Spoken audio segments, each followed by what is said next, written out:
প্রথম যোহন তার 2 অধ্যায় আমরা 22 পদ থেকে দেখব। প্রথম যোহন তার 2 অধ্যায়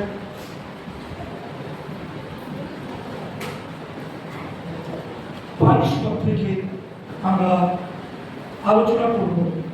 গত সপ্তাহে আমরা যা আলোচনা করেছিলাম তা আমি একটু সংক্ষেপে আপনাদের স্মরণ করিয়ে দিতে চাই, আর তারপরে আমরা পরের অংশ থেকে আমরা পাঠ করব বা আলোচনা করব।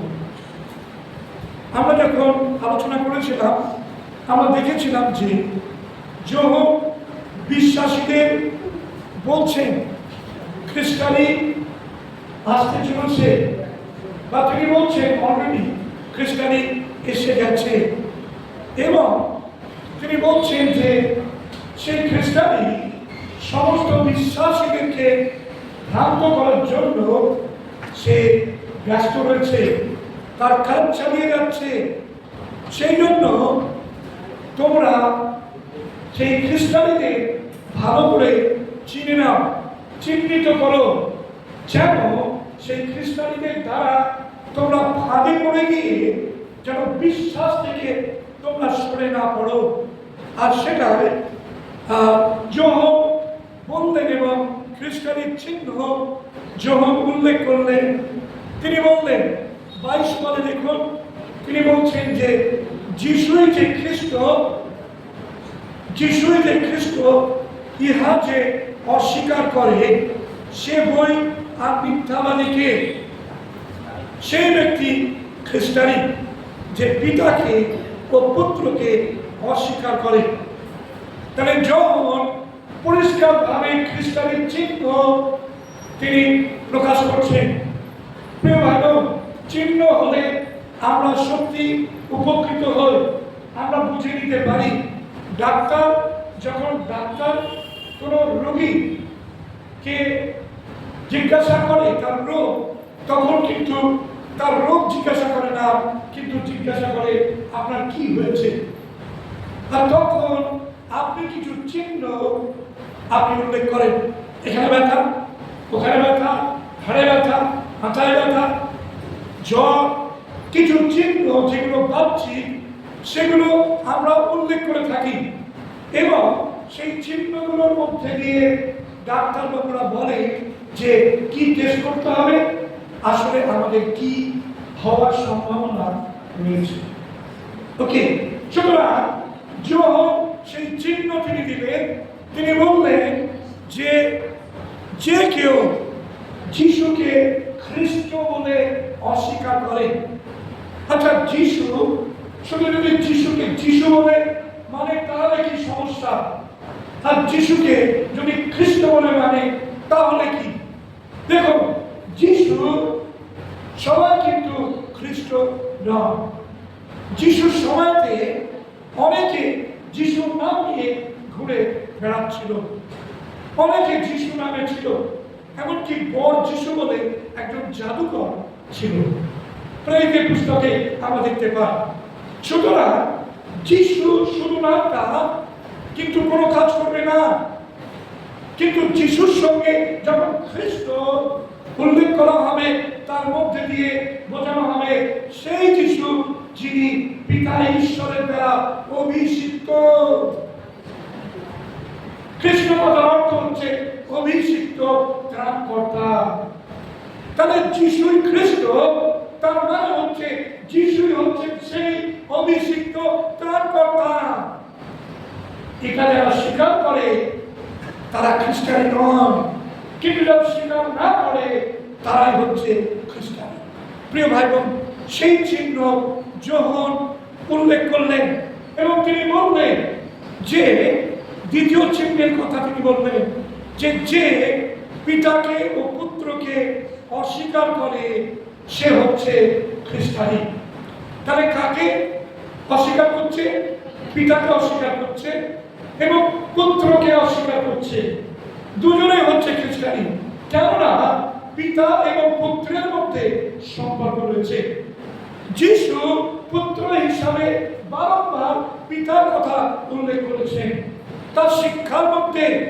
সুতরাং যিশু পিতাকে চিহ্নিত করেছেন, পিতার কথা বলেছেন, আর সেই পিতাকে যে অগ্রাহ্য করে সেই হচ্ছে খ্রিস্টানি।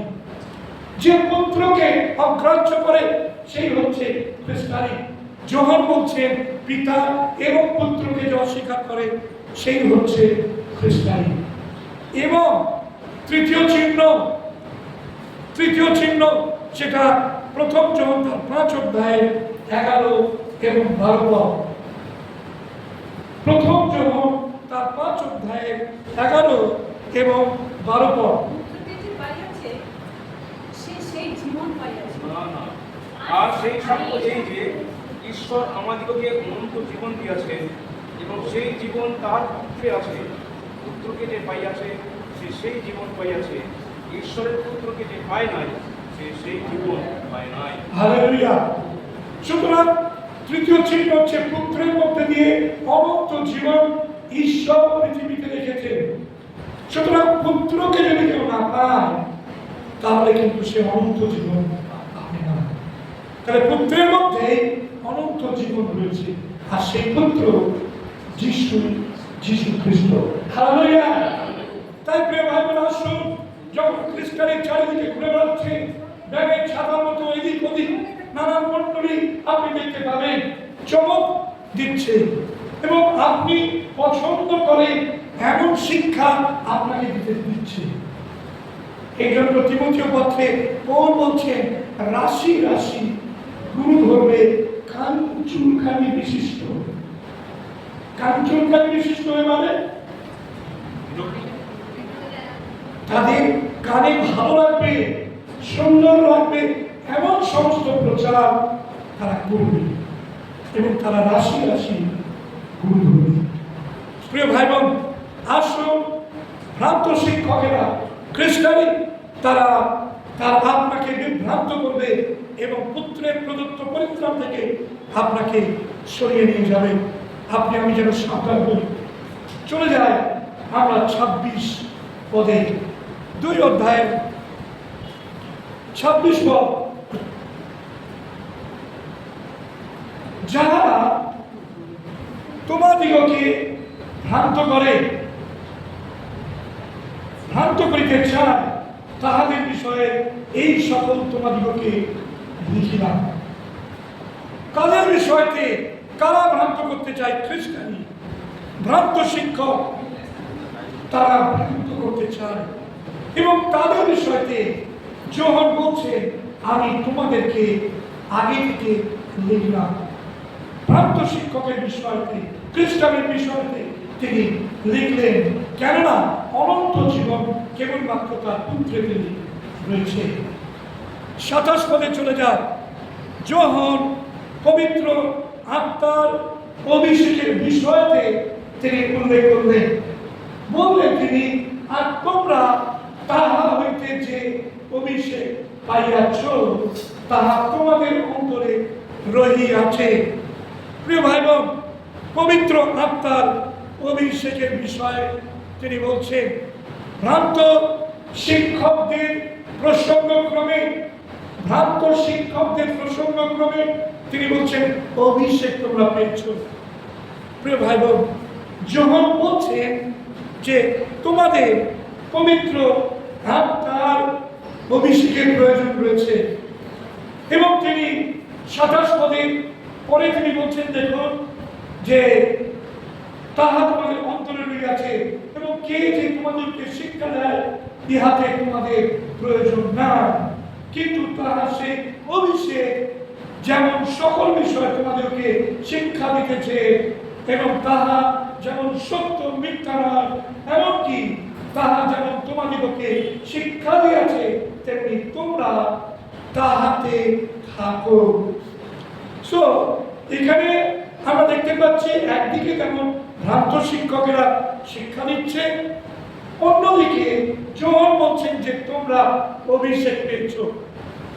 দুটো কথা যখন আমরা এক করি তখন আমাদের মনে হয় বুঝি যোহান বলছে যে বাইবেল কলেজগুলো রয়েছে বা যে সমস্ত বাইবেল স্টাডি সেন্টারগুলো রয়েছে সেগুলোতে গিয়ে আমাদের শিক্ষা দেওয়ার কোনো প্রয়োজন নেই, এ কথা যেন মনে হচ্ছে যখন বলছেন। কেননা দেখুন ওখানে লেখা আছে, বলছে যে তোমাদিগকে কেউ যদি শিক্ষা দেয়, এমন শিক্ষা তোমাদের প্রয়োজন নেই। তাই না? কেউ যে তোমাদেরকে শিক্ষা দেয়, ইহাতে তোমাদের প্রয়োজন নাই। তাহলে কি এই শাস্ত্রাংশের মধ্যে দিয়ে কি এটা পরিষ্কার হচ্ছে যে আমাদের কারো শিক্ষকের প্রয়োজন নেই, বাইবেল কলেজের প্রয়োজন নেই? কি মনে হয়? যেমন বলছেন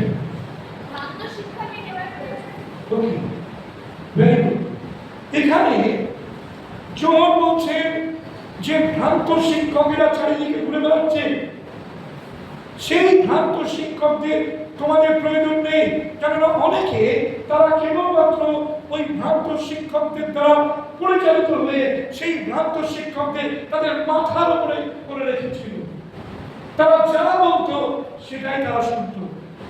বাক্য কি বলছে সেটা ওদের দরকার নেই, বাক্যের মধ্যে যাওয়ার দরকার নেই। শিক্ষক আমাকে বলেছেন, আমি সেই অনুযায়ী শুনব। প্রিয় ভাই বোন, যখন বলছেন সেই কথা, তিনি বলছেন যে যদি তোমাদের জীবনে ঈশ্বরের আত্মা অভিষেক দিয়েছেন এবং সেই অভিষেক তোমাদের মধ্যে রয়েছে এবং সেই অভিষেকের দ্বারা পরিচালিত হয়ে তোমরা ঈশ্বরের আত্মাতে সত্যের বাক্যকে যথার্থভাবে তোমরা বুঝতে পারছো, তাহলে তোমাদের মাথার উপর বসে যে ভ্রান্ত শিক্ষকরা রয়েছে তারা তোমাদের পরিচালনা করছে ড্রাইভারের মতো, বাঁদিকে ডান দিকে ইত্যাদি ইত্যাদি, তাদের দ্বারা তোমরা পরিচালিত হচ্ছ, তাহলে তোমাদের জীবন যে অভিষেক সেটা কি গুরুত্ব রয়েছে? যখন এটাই তিনি উল্লেখ করছেন যে তোমাদের জীবনে পবিত্র আত্মার অভিষেক রয়েছে। প্রিয় ভাই বোন, আজকে বিশ্বাসীদের জীবনে সেই পবিত্র আত্মা ঈশ্বর দিয়েছেন এবং সেই পবিত্র আত্মার অভিষেকের নিচে থেকেই আপনাকে আমাকে চলতে হবে। ভ্রান্ত শিক্ষকরা যতই বাক্য বিরোধী কথা বলুক না কেন, আপনি ঈশ্বরের বাক্যের আলোকে সমস্ত শিক্ষাকে কোষ্ঠী পাথরে বিচার করে নিয়ে তবেই আপনি সেই অনুযায়ী চলবেন। আমি শিক্ষা দিচ্ছি মানে এই নয় যে আমার সমস্ত শিক্ষা একেবারে সঠিক। তখনই সঠিক হবে যখন সেটা ঈশ্বরের বাক্য সেই শিক্ষাকে সিদ্ধ করবে। তাহলে আমরা দেখতে পাচ্ছি যে যখন এই যে কথা অভিষেকের কথা বললেন সেটা ভ্রান্ত শিক্ষকদের প্রসঙ্গক্রমে তিনি বলেছিলেন। আর তা যদি না হতো তাহলে পৌল ইফিসীয় তার 5-4 অধ্যায় 11 পদে কখনো তিনি মণ্ডলীতে বিভিন্ন পদাধিকারী কথা উল্লেখ করতেন না এবং সেখানে শিক্ষকদের কথাও তিনি উল্লেখ করতেন না। আপনি পড়ুন।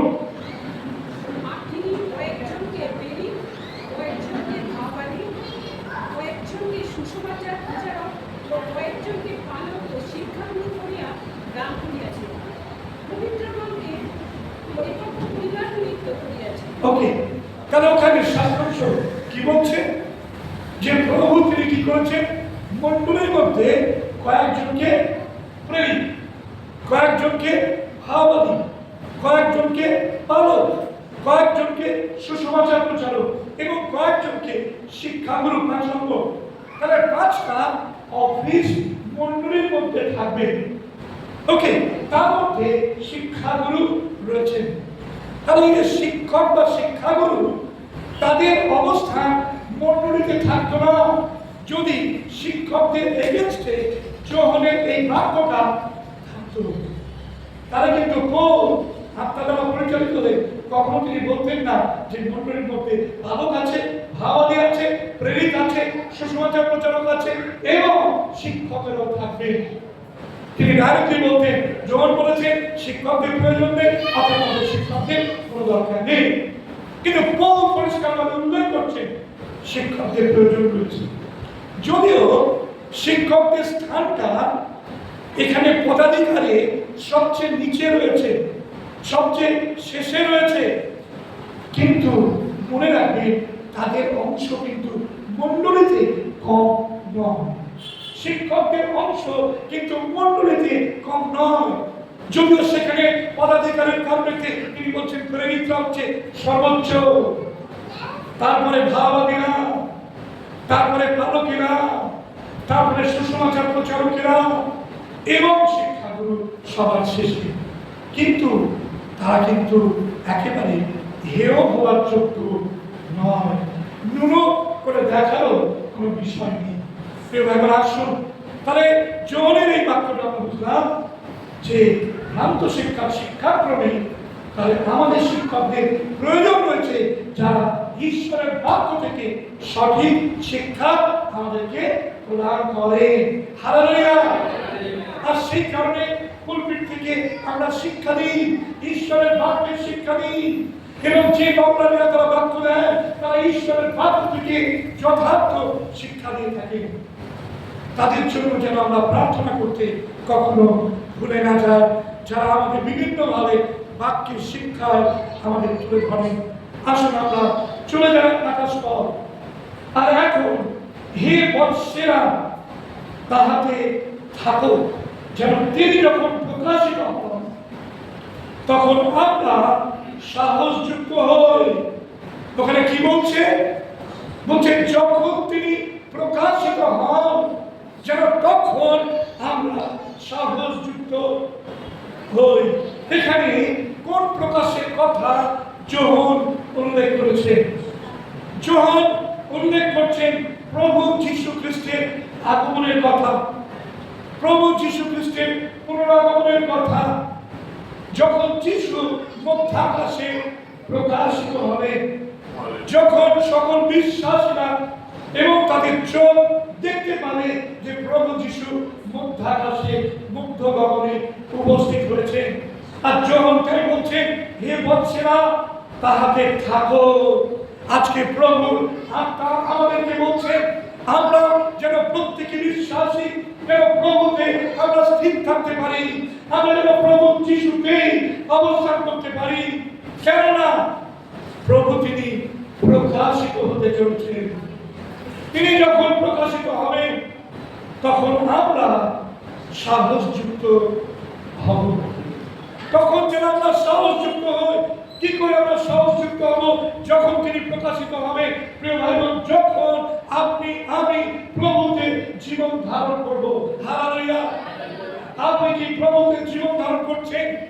আপনি কি প্রভু যিশুতে একেবারে আপনি ডগমগ ভাবে চলছেন? প্রিয় ভাই বোন, আসুন আপনি প্রভু খ্রিস্ট যিশুতেই অবস্থান করুন, যেন আপনি তার প্রকাশ প্রাপ্তিতে সাহসযুক্ত হতে পারেন। অর্থাৎ কি? সাহসী হয়ে। দেখবেন যখন আমরা স্কুলে ছিলাম তখন আমরা রেজাল্টের দিন কত তারিখে? 23 তারিখ কিংবা 24শে ডিসেম্বর, কি তাই তো? 24শে ডিসেম্বর আমাদের রেজাল্ট আউট হবে। আর যারা ভালো পড়াশোনায় তারা একেবারে কোনো রকম নির্বিবাধায় ওকে তারা গিয়ে মাস্টারমশাইয়ের কাছ থেকে বা দিদিমণির কাছ থেকে তাদের রেজাল্টটা, হ্যাঁ এবং তুমি প্লাস হয়েছো, কংগ্রাচুলেশন। কিন্তু যারা ভালো পড়াশোনায় নয় তাদের ভিতরটা কি করে? দুঃখ দুঃখ দুঃখ দুঃখ দুঃখ, হার্টবিটটা বেড়ে যেত না? কি হবে? পাস করবো কি ফেল করবো?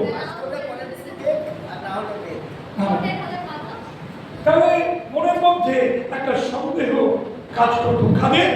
যারা পড়াশোনা ঠিক মতো করতো না। প্রিয় ভাই বোন, যদি আপনি খ্রিস্ট বিশ্বাসে স্থির থাকেন, যদি আপনি প্রভু যীশু খ্রিস্টেতে আপনি স্থির থাকেন, তাহলে প্রভু যখন প্রকাশিত হবে তখন আপনার কোনো দ্বিধা থাকবে না।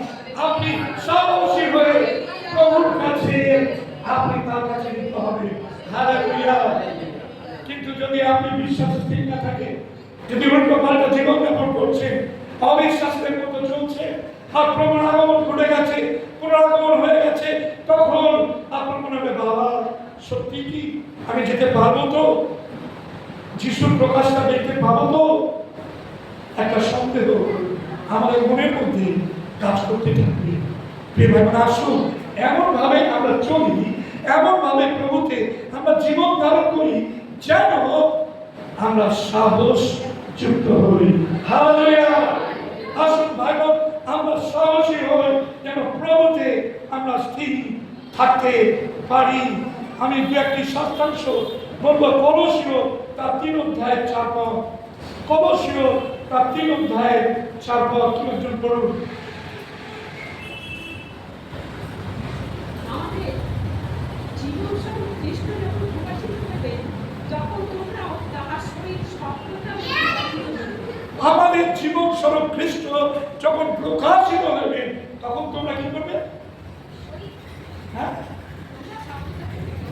তোমরা সব প্রতাপে, যখন তোমাদের জীবন স্বরূপ খ্রিস্ট প্রকাশিত হবে, তখন তোমরা সব প্রতাপে তাহার সঙ্গে কি হইবে? প্রকাশিত হইবে। সব প্রতাপে তোমাদেরকে দেখা যাবে। প্রিয় ভাই বোনেরা, আসুন আমরা যেন সাহসযুক্ত হই তার প্রকাশকালে, যে কারণে এখানে যোহন বলেছেন এই কথাটা। আর একটা শাস্ত্রাংশ পড়ুন, প্রথম জন 3 অধ্যায় 2 পদ, 3:2। এখন আমরা ঈশ্বরের সন্তান, এবং কি হইবে, কি বলব, তাহা এ পর্যন্ত প্রকাশিত হয় নাই। আমরা জানি তিনি যখন প্রকাশিত হইবেন, তখন আমরা তাহার সমরূপ হইব, কারণ তিনি যেমন আছেন তাহাকে তেমনই দেখিতে পাই। ওকে, তাহলে এখানে বাক্যে পরিষ্কারভাবে রয়েছে এখন আমরা ঈশ্বরের সন্তান, এবং আগামী দিনে কি হব তা এই পর্যন্ত এখন আমাদের কাছে প্রকাশিত হয়নি। কেন? আমরা তো রূপান্তরিত হইনি, সেই জন্য প্রকাশিত হয় না। আমরা জানি, বাক্য থেকে জানি যে তিনি যখন প্রকাশিত হইবেন, তখন আমরা তাহার সমরূপ হইব। হালেলুয়া। আর সমরূপ হবে মানে কিরকম? প্রভু যীশু খ্রিস্ট তিনি পুনরুত্থানের পরে তিনি কেমন হয়েছিলেন?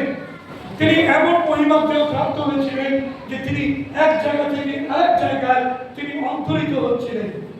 তিনি কোনো দেয়াল মান ছিলেন না। যখন শিষ্যরা তারা দরজা বন্ধ করে বদ্ধ ঘরের মধ্যে ছিল, প্রার্থনা করছিল, আর সেই সময়তে যিশু তাদের মধ্যে অবতীর্ণ হলেন। যিশু কি দেহ নিয়ে সেখানে অবতীর্ণ? মহিমা এবং প্রতাপের দেহ নিয়ে রূপান্তরিত হয়ে তিনি সেখানে উপস্থিত ছিলেন। আমরা যখন প্রভুর প্রকাশ হবে, তখন আমরা রূপান্তরিত হবে, রূপান্তরিত দেহ নিয়ে আমরা থাকবো। হালেলুয়া।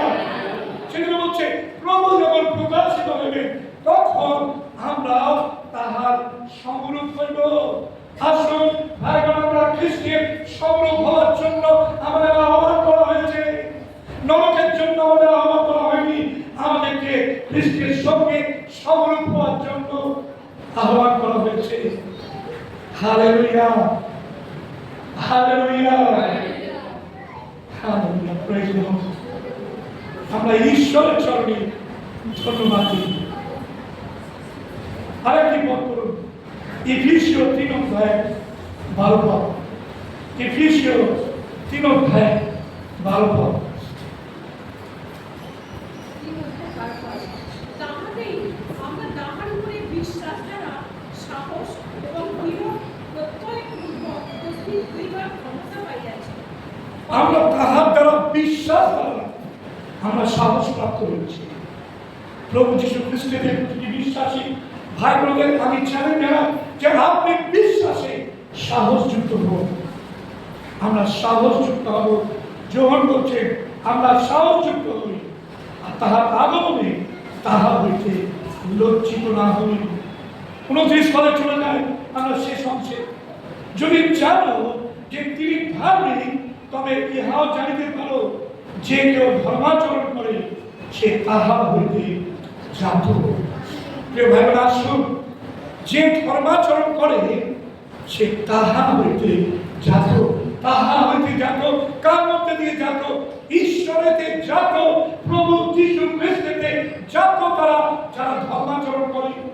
আসুন ভাই বোন, আমরা ধর্মাচরণ করতে থাকি, প্রভুতে জাত, ঈশ্বর থেকে জাত সন্তান হিসাবে আমরা যেন ধর্মাচরণ করি। কেননা আমরা প্রভু থেকে জাত। আপনি কি প্রভুর দ্বারা জাত? কেননা ঈশ্বরের বাক্য আমাদের কাছে কি বলছে? প্রথম যোহন তার 3 অধ্যায়ের 7 পদ পড়ি। প্রথম যোহন তার 3 অধ্যায়ের 7 পদ করুন।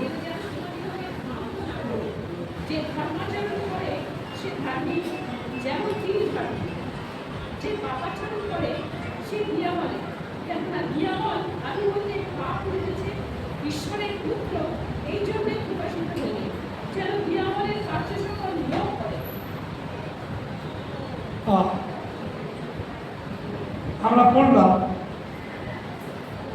প্রথম যোহন 3:7 কি?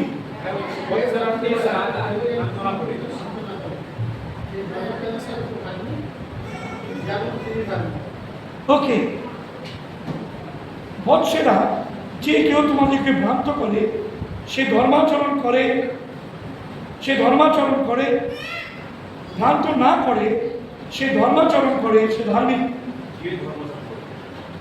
সুতরাং যে ধর্মাচরণ করে সে হচ্ছে ধার্মিক। প্রিয় ভাই বোন, আজকে আমরা যারা প্রভু যীশু খ্রিস্টে বিশ্বাস দ্বারা ধার্মিক গঠিত হয়েছি, তারা আমরা ধার্মিক প্রতিপন্ন হয়েছি এবং আমাদের আচরণটা আমরা কি করছি? যেমন খ্রিস্ট ছিলেন, যেমন খ্রিস্ট আচরণ করতেন, আমরা যারা খ্রিস্টের দ্বারা জাত হয়েছি আমরা ঠিক সেইভাবে আচরণ করছি, আর সেটাকেই বলা হচ্ছে ধর্মাচরণ। অতএব খ্রিস্ট বিশ্বাসীরা তারা খ্রিস্টের মতো আচরণ করবে। তাই ঈশ্বরের বাক্য বলছে, যেমন বলছে পাপাচরণ করেছে সে দিয়াবলের, কেননা দিয়াবল আদি হইতে পাপ করিতেছে। ঈশ্বরের পুত্র এই জন্য প্রকাশিত হইলেন, যেন দিয়াবলের কার্য সকল লোক করে। তারা যারা পাপাচরণ করে তারা কার? দিয়াবল। আপনি আমি যদি পাপাচরণ করি আমরা কার? দিয়াবল। প্রিয় ভাই বোন, এটা বলে দিতে হবে না, ফল দ্বারাই গাছ চেনা যায়, ঈশ্বরের বাক্য বলছে, তাই তো? সুতরাং যদি আমরা ফলে দেখি যে ফল ঠিক নেই, তাহলে গাছও ঠিক নেই। পাপাচরণ করি মানে আমরা দিয়াবলে, কেন দিয়াবল আদি থেকে সে পাপাচরণ করে আসছে। তাই আমরাও যদি বিশ্বাসী হয়েও পাপাচরণ করি, তার মানে আমরা যিশুর নয়, যে কথা দিয়াবল। আসুন আমরা প্রমাণ দিই, আমরা প্রভু যীশু খ্রিস্টের রক্তে বিশ্বাস করে ধার্মিকতা লাভ করেছি। আমরা তার মতো জীবন যাপন করে আমরা ধর্মাচরণ করছি। আমরা পাপের নই, কিন্তু আমরা খ্রিস্টের। হালেলুয়া। তাই আসুন ভাই বোন, আমরা যেন জীবনের শেষ দিন পর্যন্ত খ্রিস্ট যিশুকে স্থির থাকতে পারি। আরেকটা শাস্ত্রাংশ বলবো, বলে শেষ করবো। যোহন লিখিত সুসমাচার তার 1 অধ্যায় 13 পদ। যোহন তার 1 অধ্যায় 13 পদ।